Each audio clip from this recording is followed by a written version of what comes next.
planet's on fire. It's a real code red.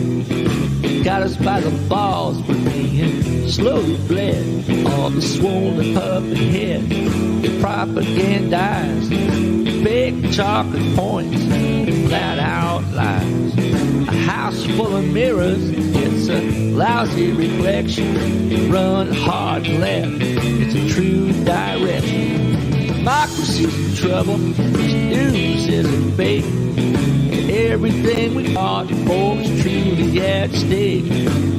Border to border, coast to coast, it's time to cue the challenge and meet our host. It's podcast by George. All right, folks, it's showtime.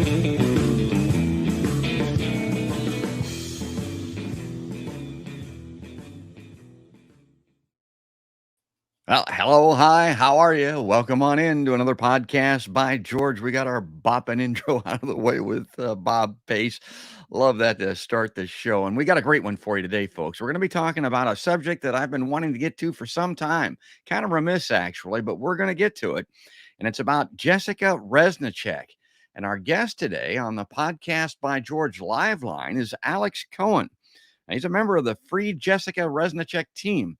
We're going to discuss the plight of an Iowa woman sentenced for 8 years for actions against the Dakota Access Pipeline, or DAPL, the destruction of some property, sentenced to 8 years, believe it or not. And one of the reasons I wanted to get right to this, I don't know if you saw it, it's making national news. There's a guy from Iowa that stole $25 million from the Iowa lottery. Okay, the guy's doing less than 5 years in prison, eating quite well, as I can tell from his photograph. And he's getting out of prison in less than 5 years, and he only has to repay $2.5 million. And he was convicted for stealing $25 million. I looked at that and I thought, my God, what is Jessica Reznicek doing in prison? And of course, we talk about Julian Assange all the time on my show. There are some similarities there. And also, I would encourage everybody to read up on Stephen Donziger's plight. It may be even more closely aligned to the situation with Jessica. We're not going to be able to talk about any of those today. We're going to be talking about Jessica Reznicek. So let me get this graphic down off the screen and click this and click that and welcome Alex Cohen to the podcast by George Liveline. Hi, Alex. Hey, George. Thanks for having me. Well, thanks for coming on here. Now, I want to bring this up right off the top because people have seen me way too much. This is the first time looking at Alex, but I want them to take a look at this. This is Jessica Reznicek. Now, this is on her Facebook page, and I love this saying here. This is a quote from Jessica. "I was indicted on malicious use of fire when the whole world's burning." Man, no truer words were ever spoken. Now, this is what's on her Facebook page. Jessica Reznicek took responsibility for dismantling parts of the DAPL before it was operational in 2017. And that's key. Every word means something. People hear me talk about this on the podcast all the time, Alex. I mean, they didn't catch her. She came forward with this, and that's what she's saying here. She took responsibility. In 2021, Joe Biden labeled her a terrorist, and that's not to be understated here. Yeah, Joe Biden labeled her a terrorist, sent her to prison for 8 years, and ordered over $3 million in restitution to Energy Transfer Partners, who's responsible for fueling climate crisis and human rights abuses. Jess understands the consequences the terrorist designation has on water protectors. Yeah, on her and on water protectors. And there's a bunch of them. They're still on the site. They're still on the case, folks. That's why she is organizing a legal appeal for her freedom and to reverse the dangerous precedent. 11 groups filed amicus briefs in court in support of her struggle. And I'm going to read the end of this, and we're going to get to Alex. Over 100 local, national, and international organizations, 13,000 plus people have signed demanding that the president of the United States reversed a dangerous precedent. They understand that the outcome of Jess's appeal determines how water protectors in the future are treated. This has also been used on Black Lives Matters protesters and is part of a broader trend to criminalize protest in this country. Yeah. The labeling of movements for peace and justice as terrorists, while the Democrats have power, is especially concerning as the president of the United States forms a new domestic terror unit. What happens to Jessica could happen to all of us. Okay, let me reread that. What happens to Jessica could happen to all of us. Join the fight to free Jessica Reznicek and reverse this dangerous legal precedent. I'm going to be putting some of those websites on the screen as we go along. But a couple of things strike me when I read through that, Alex. Number one, yeah, Jessica wants to get out of prison, but the outward reason for doing this is for all of us. And this case, this precedent leaves all of us at risk. Absolutely. Like we saw in that reading, Jessica owned up to what she did. She wasn't caught. So she took responsibility for her actions, knowing that there would be some consequences, and she was willing to face them. What no one thought, including Jessica, is that the federal government would seek this terrorism enhancement against her.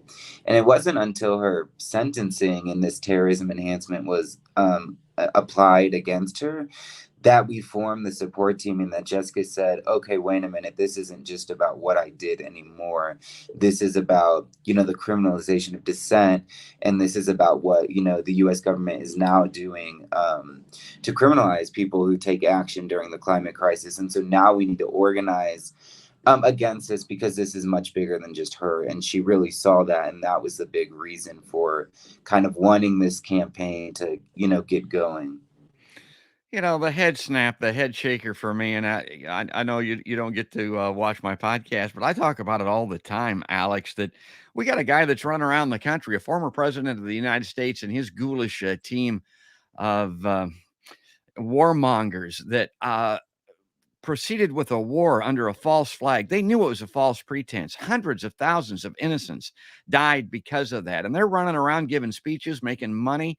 Hell, some of them are getting ready to run for office again. And here sits Jessica in prison for damaging some property to save us all. I mean, it's just unbelievable. And I want to bring this next article up. I'm not going to read a lot of this, but I want people to go check these places out. Go to Jessica's Facebook page and you'll see more of what I read to start with. And then go to the Real News and check this out, because this is an excellent article. And it's written by Francis Madison that writes some great stuff. Mm-hmm. It says the feds are using terrorism charges against water protectors. And I'm going to read through this because it's really cool writing. It takes a strong, steady hand and 7 long minutes to burn a nickel-sized hole in the Dakota Access Pipeline with an oxyacetylene welding torch. And yet water protector Jessica Reznicek accomplished this feat on multiple occasions up and down the pipeline in Iowa and South Dakota during the spring of 2017. These punctures comprised just some of her deliberate acts of sabotage. I mean, there's no doubt about that. Meant to delay DAPL's completion and forestall the flow of oil under crucial endangered Midwestern waterways. Drinking water for millions of North Americans has been put at risk by a pipeline that has still never received the proper permits. Yeah, it's still waiting for that. Now, it's flowing, but they're not permitted. And that completely unrelated to Reznicek's direct action efforts to disable the pipeline leaked at least 5 times in the first 6 months of 2017. Reznicek pled guilty to a single charge of conspiracy damage of an energy facility. Yeah, go ahead, jump in there, Alex. I mean, you know more about this than most, certainly. But it was deliberate. She did it on purpose and for the expressed reason of stopping the pipeline, because everybody warned that it was going to leak, and it already has. Yeah. And, her actions were before the pipeline was operational. So the pipeline was completely empty when she did what she did. But yeah, like people were saying at Standing Rock, like we were saying in Iowa, like people were saying about all pipelines, is it's not a matter of when, or it's not a matter of if, but when, because all pipelines leak. And, not even months into the pipeline being operated, the Dakota Access Pipeline leaked and has continued to leak as it operates illegally after a federal judge, said that the permits were issued illegally. The same federal system that sent Jessica to prison for 8 years as a terrorist is the same federal system that ruled the Dakota Access Pipeline is operating illegally. So there's a huge disconnect between, you know, obviously the federal justice system and the way it serves what it sees as justice. I mean, in Louisiana, the same pipeline company, Energy Transfer Partners, trespassed onto the land of a private property owner who never gave permission for them to be on there. They constructed the pipeline illegally. The police were arresting the property owners and people who were saying, "Stop this." And Energy Transfer Partners, the same company behind the pipeline that Jessica targeted, eventually lost in court. And the judge ruled in Louisiana, said, "Hey, you all trespassed on this land. It was illegal," and fined the company $50. Oh my God. Yeah. And God. to judge Injustice. for individuals who seek to protect our water and stop the societal collapse from climate change, and justice for multi-billion-dollar corporations looks very different in this country. And even the example of Energy Transfer Partners, the very company Jessica went after in her sentence, it's very clear who the government values and where its priorities are.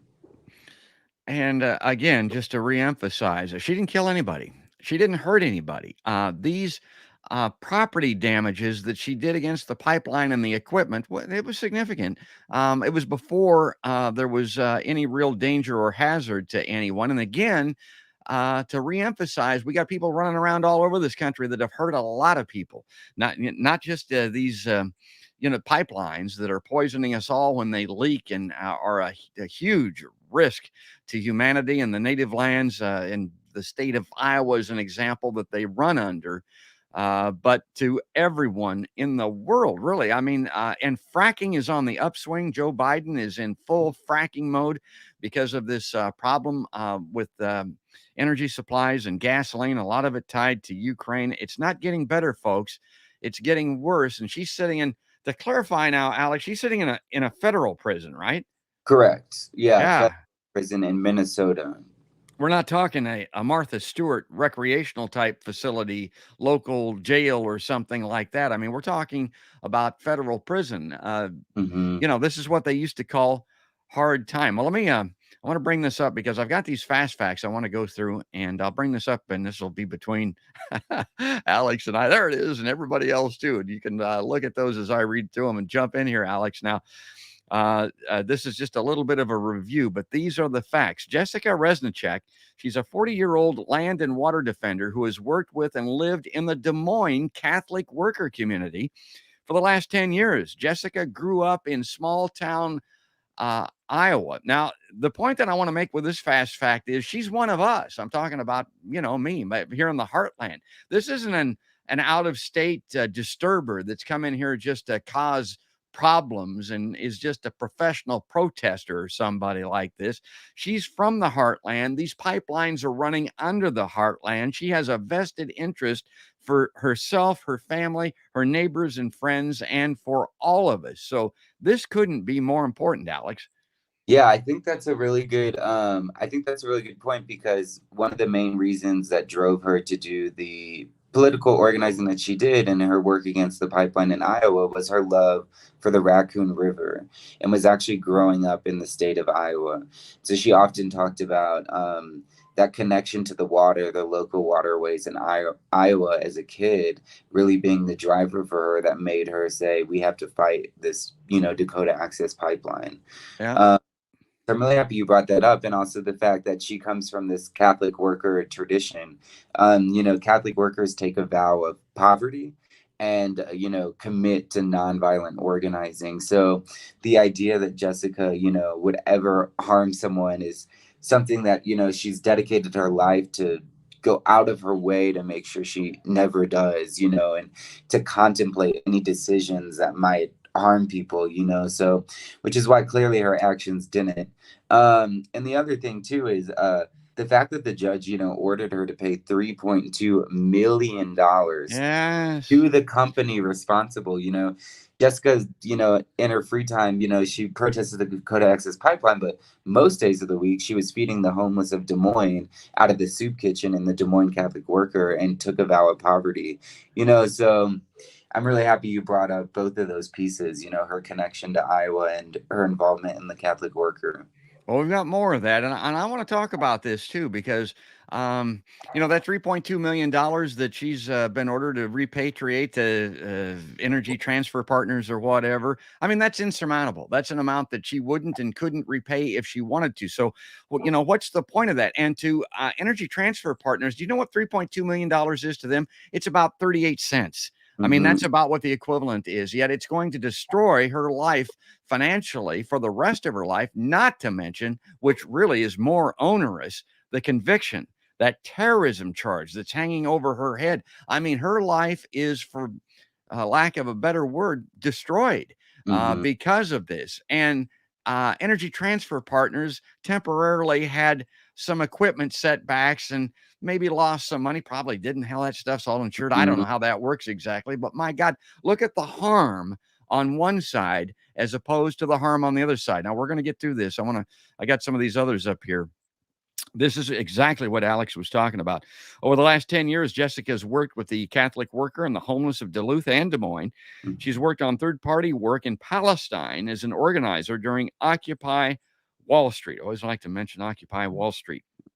Now, in 2021, the city of Des Moines declared its water system was on the verge of collapse due to the industrial and agricultural pollution in the Raccoon and the Des Moines rivers. That had a lot to do with her being so concerned about these pipelines because it's already on the verge of collapse with this type of pollution not coming from the pipelines, the DAPL type energy pipelines. And people don't understand this. The Des Moines Water Works, here where we're at, considered to be, a beautiful part of the heartland or whatever. I think the parts per million of nitrates right now in the water after it's treated is over 8.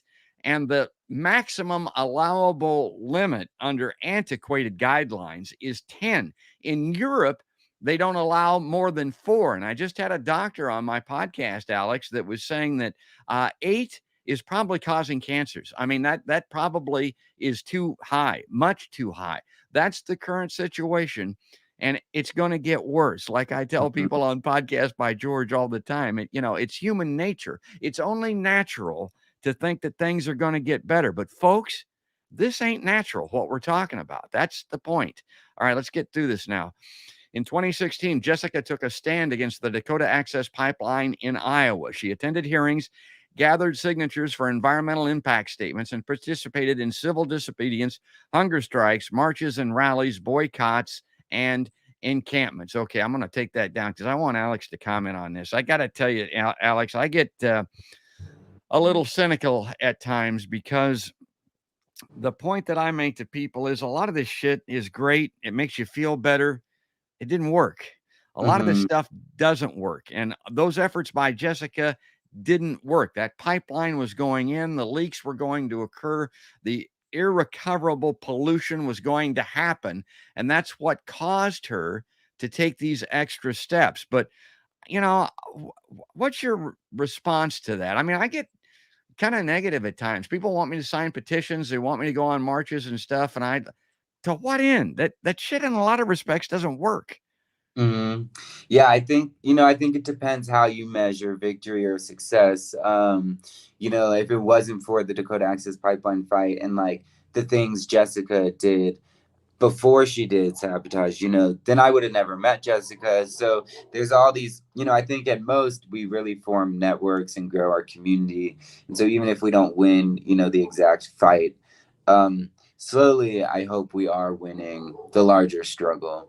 And I do see them all as interconnected, all of our actions and all of our struggles. So it's kind of how I approach it. But in terms of Jessica, she she knew the Dakota Access Pipeline had to be stopped, and so she exhausted all avenues available to her. She participated in the public process from the very beginning, and then she felt very disillusioned and really, as she describes it, was desperate, and she went off on her own with one other friend and went and did these acts by themselves. And I think, um, you know Here we are now, and the Dakota Access Pipeline is still operating. Even though it's illegal, even though a federal court has, has ruled it to be illegal, it's like, what will it take? And, Yeah. uh, yeah. Well, and I want to drive that point home. I mean, Jessica, this we're not talking about somebody that walks around with a sign. We're not talking about somebody that signs a petition. We're not talking about your rank and file protester, which I have been at times. She's upfront about this. I mean, she was out there with a blowtorch, blowing holes in that pipeline, trying to get it stopped. She set equipment on fire. She admits to that. She volunteered that stuff, actually. Like I said, they didn't catch her. She came forward with this. Okay, let me bring up the next one. So that's one that I just had up. When that process failed that Alex and I were talking about, she and a fellow Catholic worker then spent the next 2 months disabling construction machinery along the pipeline. No one was injured by their actions, and the land was protected from the flow of oil for an additional 6 months. So what she was doing did work. Concerned about the potential for permanent harm, Jessica admitted to extreme measures of burning equipment, burning holes in the pipeline valves that I mentioned. It resulted in significant damage and cost of repair. And then DAPL flows on and has already leaked, as we discussed. Now, here's what happened. On February 6th, 2021, Jessica pleaded to one count of conspiracy to damage an energy facility.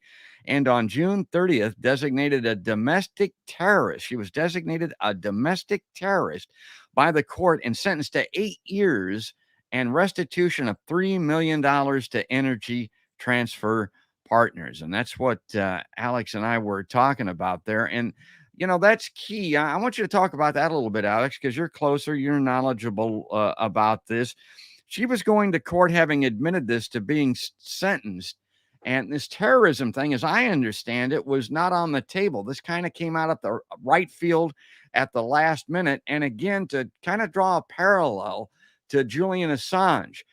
He's a publisher. They didn't get him for not telling the truth. They didn't get him for slander or libel or any of those things that Assange could have been guilty of as a publisher. They got him on a charge of espionage. That's why he's being held. They have these very broad federal espionage charges against him. That's just kind of whatever they say it is, because they're the ones that are knowledgeable and in charge of espionage. Well, fast forward now to Jessica with these terrorism charges. They didn't get her for vandalism or malicious mischief or something like that out there on the pipeline. Some of those things maybe could have been misdemeanors. Whoa, this terrorism thing comes out of the hat, and that's why she's there.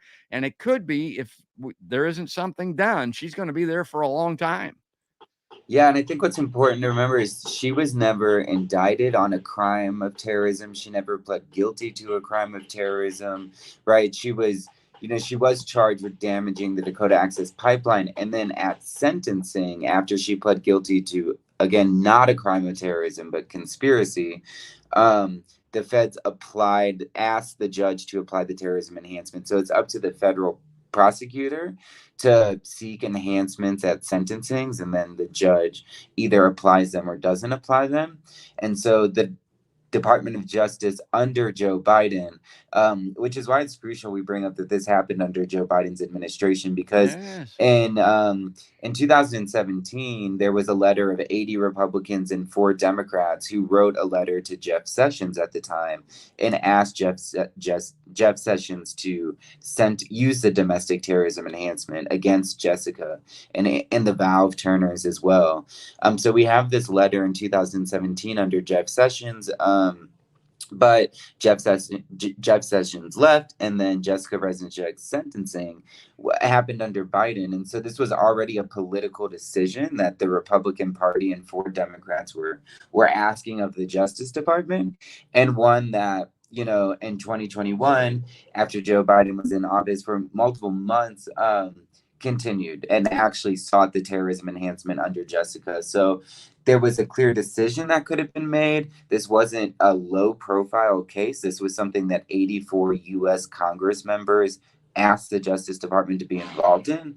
And so and so the use of it was extremely political, and it actually happened under Joe Biden's Department of Justice.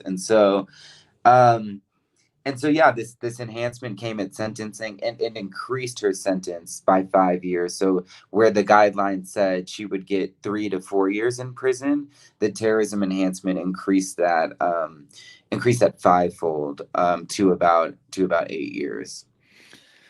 And I say on my podcast all the time, these sentences just kind of go by as people, okay, 5 years, 8 years. It depends on the prison and the system, but with good behavior and all that, she could be out in 3 or 4 years. And I don't know if that's the case here or not, particularly on this kind of a charge.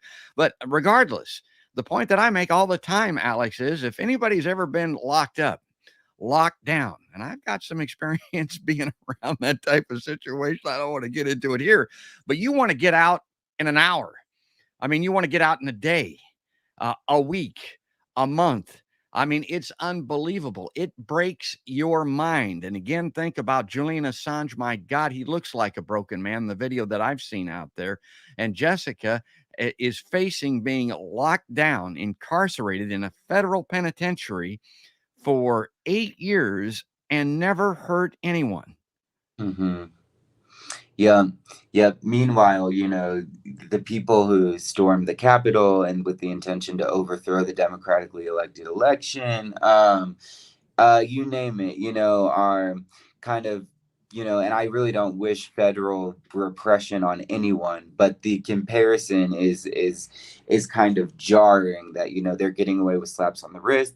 Again, a political decision by the Biden Department of Justice to not seek the terrorism enhancement against anyone who literally stormed the Capitol, resulted in the death of police officers, the harm of people. Those people don't even get considered for the terrorism enhancement, but someone who doesn't harm anyone and tries to protect the water and stop the collapse of society from climate change gets the priority use of the terrorism enhancement under the Biden administration. It's pretty terrifying. Yeah, no, go ahead. I always look at the foreign wars situation. I mean, my God, 20 years in Afghanistan. We walk away from that. There isn't anybody that can tell you to what end, to what good that was. There are a lot of people that can tell you about the harm that was done. You want to talk about terrorism? Go talk to the Afghanis. Talk to those people about terrorism. Iraq, Syria would be another example. Our involvement over there, a lot of people would call that a terrorist act. Libya, for God's sake, before we went in there, that was considered to be one of the kind of quasi-functioning democracies. They have open slave trading in Libya right now. We ruined that country. The people responsible for that stuff, they're still out walking around unfettered. And here Yeah. is Jessica. That's kind of the context that I always put it in. Well, that did it for my fast facts. I wanted to go through there. I also wanted to again emphasize, and one of the better places here is to query Jessica Reznicek on Facebook. But I wanted you to talk about, Alex, what people can do. I had this slide up here. Let me see if I can get this here. I mean, if they go here, there's a petition where they can sign. You can get involved. You can donate. There's a lot of things you can do. If you feel the outrage over this injustice, my God, there is something that everyone can do. Yeah. So the biggest thing right now is Jessica filed an appeal, which she lost in the Eighth Circuit Court. And this was to appeal the terrorism enhancement and the 8-year sentence. And it was in front of a appellate court of 3 judges. They were all Trump appointed judges. And they ruled that, maybe the terrorism enhancement was misapplied, but we're going to leave that question alone. But we're going to say that it was a harmless error to have called her a terrorist because she would have served 8 years in prison either way. So that was kind of the big thing we were doing right now, and all these groups filed amicus briefs in support. So we're kind of in an in-between phase during the campaign. So it's great you had us on because we're trying to keep the word up about Jessica's story. So the best thing is to sign the petition, then you get on the email list. That's on the website, supportjessicareznicek.com. And after you sign that, stay posted because next we're working with Jessica and her lawyers to figure out what we're going to do next, whether that's go to the U.S. Supreme Court, ask for an en banc hearing in the Eighth Court, where we ask the entire Eighth Court to rehear her case, or seeking a presidential pardon from Biden. So stay involved. Really, the campaign is just beginning, and the best ways to get on the email list and sign that petition. Okay, good. I'm trying to again. I want to get these URLs up there. This may not be right. Let me put this up. Let's see if this is correct. I think I've got this misspelled. Yeah, I do. Oh. But give the website again. I'll take that down. Tell us where they should go. Yeah, support JessicaReznicek.com. And Reznicek is, you can remember it by thinking Reznicek. Reznicek. Reznicek. Yeah, that's a good way to put it. Well, I was happy to do this, happy to go through those fast facts, because again, it's all about justice, folks. And this, the sentencing on this in particular looks to be a grave injustice. Because like I said, Jessica admitted to this. I mean, she might have been going to court expecting to get 30 days, something like that. If worse came to worse, maybe a suspended sentence of some type. Holy buckets. I mean, something has to be done about this, particularly when you consider that she was doing it really for all of us. Before I lose you here, Alex, I want to give you a last word on Podcast by George on the live line here. Anything in closing that I haven't covered or I haven't mentioned that you like to talk about that you want to make sure gets known in this particular issue of the live line? Yeah, I think, just get involved on the website. And I think what's really important for people to understand, and what we're realizing as a part of our campaign and as we're organizing, is that as the climate warms up, so is people's activism, but so is the repression of governments across the world. And we're seeing land defenders and water protectors, both in the global north and the global south, receive terrorism charges, in the Philippines and Germany, and we're having all these people reach out. And so this trend is global. And so it's important we get involved, because as we say in the petition, as we say everywhere, what happens to Jessica happens to all of us. And that's not just in the United States, that's across the world. So, get involved, stand up for the people who stood up for water and, the land. That's great. I mean, that's a great close. That's the way to put a ribbon on it, put a bow on the end of this particular edition. I really appreciate you coming on Podcast by George on the live line. Alex Cohen, he's with the Free Jessica Reznicek team, and he's our guest today on the live line. Thanks again, Alex. Thanks for having me. Yeah, folks, and I want to tell everybody, like I always do, if you like seeing folks like Alex Cohen on Podcast by George, please go to podcastbygeorge.com. And I think do I have a graphic for that? I don't know. I don't have that up, but it's easy to find. Podcastbygeorge.com. And go to the website. There's a little row of badges, of icons there. Click on one of those and you'll mysteriously and magically, through the power of the internet, be taken to the web pages where we exist and live on those domains. And you can subscribe on YouTube. You subscribe, you ring the notification bell, you follow us on Facebook.